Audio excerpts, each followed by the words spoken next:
Alors, j'ai eu tout à l'heure un débat entre Bernard Priou et Gaspard Koenig dans le cadre de l'émission Interdit d'interdire, animée par Frédéric Tadei, sur la question du travail, et de sa rémunération et du revenu universel, revenu de base, etc. Ce que j'ai retenu, enfin ce qui m'a frappé, mais je vous répète encore une fois que parfois on ne retient que ce qu'on a envie de retenir, c'est que, selon Friot,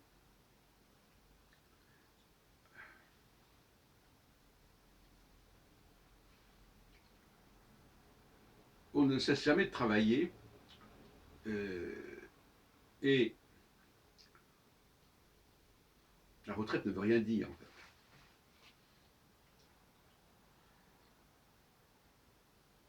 Quelle que soit la qualité d'une personne ne disparaît pas avec l'âge et il n'y a pas de raison qu'il ne continue pas à être payé pour sa production, par sa réflexion, par son rôle dans la société. La retraite n'est qu'une prolongation d'une activité antérieure. Alors, ce que je trouve regrettable sur cette question, c'est justement que lorsque l'on attribue une retraite à quelqu'un, on ne réfléchisse pas sur son bilan. Qu'est-ce qu'il a fait? Qu'est-ce qu'il a produit? Qu'est-ce qu'il a créé?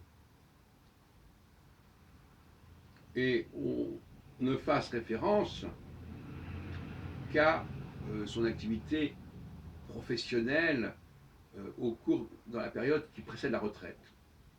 Or, moi je pense qu'il faut faire l'inverse. Le moment de la retraite, c'est-à-dire autour de 60 ans, c'est le moment du bilan. Et ce bilan doit déterminer le montant de la retraite, si on veut. Ce qui n'est pas du tout le cas. Actuellement, la retraite n'est pas du tout attribuée. Alors, quand la personne a eu une activité professionnelle normale, si on veut, entre guillemets, ça peut se concevoir, mais des gens qui ont produit des choses sans que ce soit sanctionné par un paiement, bien ces gens-là, à un moment donné, il faudrait quand même les récompenser. Donc c'est bien de vouloir protéger les gens d'en bas, mais il y a aussi toute une catégorie de gens, on pourrait parler d'un prolétariat intellectuel, enfin on peut parler comme on voudra, qui ont fait beaucoup de choses et qui sont capables de faire beaucoup de choses. Et il faudrait pouvoir apprécier cela. Donc je pense que la question des retraites doit être absolument associée à un bilan d'activité.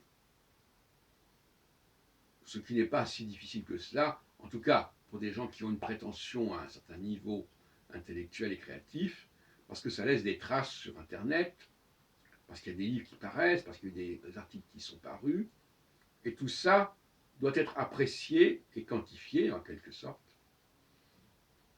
Autrement, on va à un véritable scandale qui consiste à attribuer un minimum de retraite, quel que soit le niveau des gens, quelle que soit leur capacité des gens, leur capacité, et ça c'est inacceptable. Donc je suis pour modifier complètement la conception des retraites. Il y a d'autres questions qui peuvent se poser, bien entendu, à d'autres niveaux de l'existence, mais la retraite, c'est quand même une pierre d'achoppement, parce qu'aujourd'hui, avec l'âge, la longévité, il est bon que des gens puissent encore vivre décemment 20 ou 30 ans après l'âge de la retraite, et dans des conditions optimales. Optimales, ça veut dire à la fois des conditions donc, de traitement par la pension, mais aussi éventuellement de logement. Et puis alors un autre point que je voulais aborder, c'est, bon, j'ai déjà souvent parlé de cette question des allocations. quand on reçoit des allocations, ça, à mon avis, ça va avoir une contrepartie, de toute façon. C'est-à-dire que si on reçoit des allocations, on a du temps, on doit du temps à la communauté, par l'écriture, par l'enseignement, par toutes sortes d'actions, mais on doit du temps. Et notamment, quand par exemple, on dit qu'il n'y a pas assez de gens de tel et tel cas, c'est du temps bénévole, si on peut dire, mais qui est payé par les allocations que les gens reçoivent, de toute façon. C'est ce que j'appelle la théorie, les allocations d'abord, ce qui est le cas, et le travail ensuite. Donc, les gens sont déjà payés, donc la charge pour le gouvernement, elle est déjà acquise, parce que de toute façon, dès maintenant, et déjà depuis très longtemps, c'est déjà comme ça que ça se passe. Il y a un poids du social, des allocations considérable dans le budget de l'État. La question, c'est de transformer ce poids en un certain nombre d'activités qui ne feront pas concurrence avec les activités salariales classiques, mais qui seront de l'ordre de certaines activités. Là, c'est intéressant. La société distingue les activités.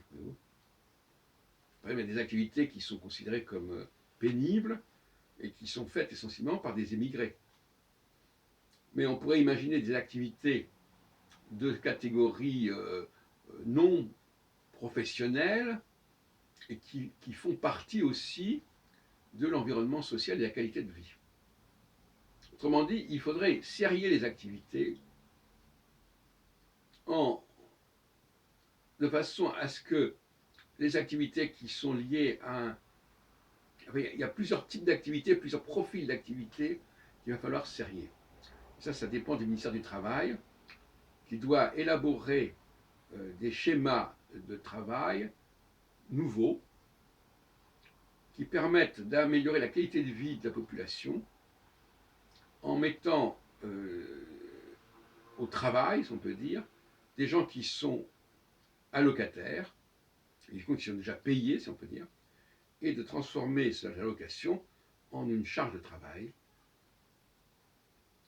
mais qui ne doit pas concurrencer le travail salarié, de la même façon que le travail de certaines activités ne sont pas recherchées par les indigènes locaux et sont voués à des personnes extérieures.